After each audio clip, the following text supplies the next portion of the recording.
have already proven that you are all alive, alert, awake, enthusiastic. Oh, pag sinasabi ko yon, alive, alert, awake, enthusiastic, sino yung una niyong naiisip? Pag Friday, lagi natin naririnig yan, di ba? Sa mga assemblies natin sa Gym 1. Okay. Sino yung taong una niyong naiisip when I say alive, alert, awake, enthusiastic? Sino ulit? Ang galing. Matanda na tayo pero hindi pa ganun katanda kasi naaalala pa natin siya. Okay. When you're happy and you know it, clap your hands. Naalala niyo rin? Yes? Siyempre! I've been told that for many more years after we all left LaSalle, a lot of students still got to experience that. What a guy! I can't wait to see what's coming next. An absolute legend, and that's why it's time to honor him. A person whose life and times in DLSC has been truly memorable and also instrumental to shaping the lives of so many students. And to help us in doing this, it's time to call on stage, representing the DLSC Alumni Association, our chairman, Anthony Quiambao, and our president, Ed Evangelista, along with Miss Carmelita Litz Nuevo. May we also call on the representatives from this year's homecoming host batch. That's 1999, the very beautiful Aki Nilooban, and the also beautiful April Misa Tongson. Guys, the De La Salle Sobel Alumni Association and DLSC Class of 1999 take pride in presenting this award of recognition and distinction to Mr. Moses Losada.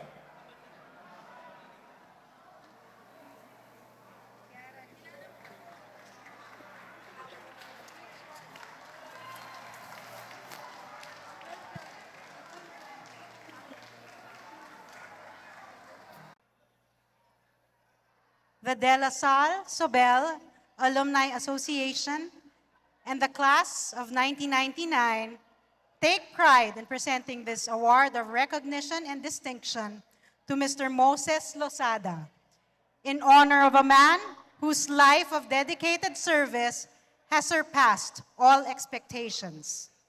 A visionary whose unwavering commitment to the DLSC community exemplifies the Lasallian spirit. Admired for his compassion, wisdom, and humor, he is the embodiment of a genuine role model. A remarkable leader, father figure, and humble soul. He has been a wonderful teacher, mentor, and above all, a friend to many. We shall always cherish being under his care and are forever grateful for his guidance. His inspiration and influence are ingrained within us. Signed on the 14th day of December 2024 during Homegrown, the 2024 DLSC Grand Alumni Homecoming. Congratulations, Mr. Losada.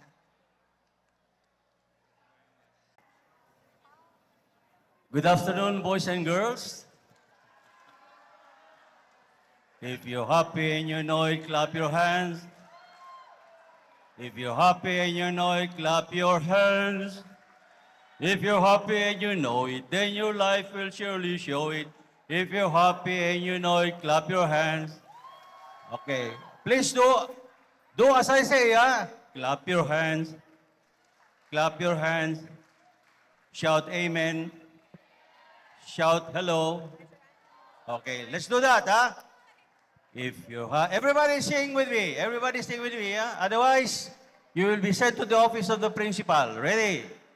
If you're happy, ready, go! If you're happy and you know it, clap your hands. If you're happy and you know it, clap your hands. If you're happy and you know it, then your life will surely show it.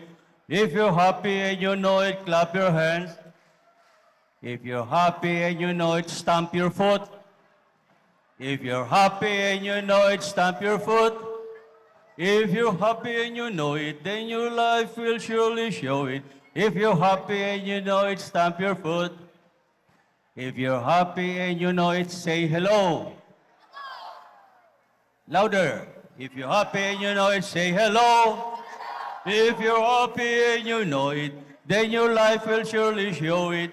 If you're happy and you know it, say hello. If you're happy and you know it, do all four. What are those four? Clap your hands, tap your foot. Say hello.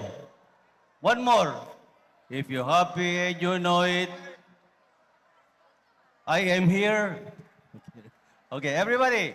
If you're happy and you know it, do all four. Hello. If you're happy, three lang yun eh, di ba? If you're happy and you know it, say all three. Hello. If you're happy and you know it, then your life will surely show it. If you're happy and you know it, do all three. Okay, and now for my speech. Let me read my speech.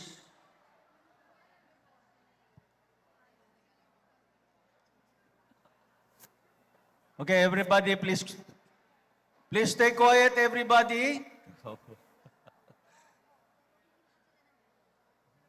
I am happy and fulfilled to be feted with this award.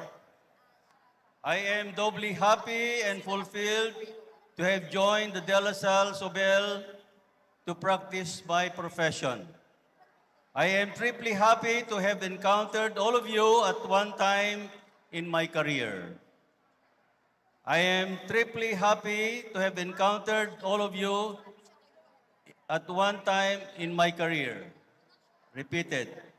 And if you see me still up and about and able to stand up straight and talk to you with sense, hopefully, at 76, it's because I have been well taken care of medically by the following. I would like to thank Dr. Lucris Reyes, a urologist, for having taken care of me of some problems, health problems. Also, thank you to Dr. Grace Dizon, an optometrist of Batch 92, for my recent cataract removal. Also, thank you to Dr. Ana Marie Aldeguer Habilosa, a urologist, for keeping me in my right memory and right thinking.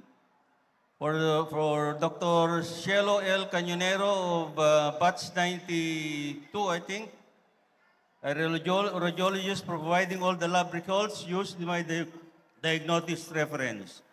And also to Dr. Anthony Lapot, Dr. Josephine Myla de Peralta, for taking care of my ailments. And I would like to thank all of these doctor graduates of ours for having been available during my checkup. And mind you, I am very thankful for having shared with me their very important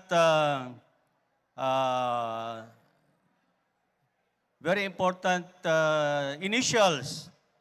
Their initials is, most of the time, is NC, you know? NC, and I'm quick to give my initials, which is TY, you know?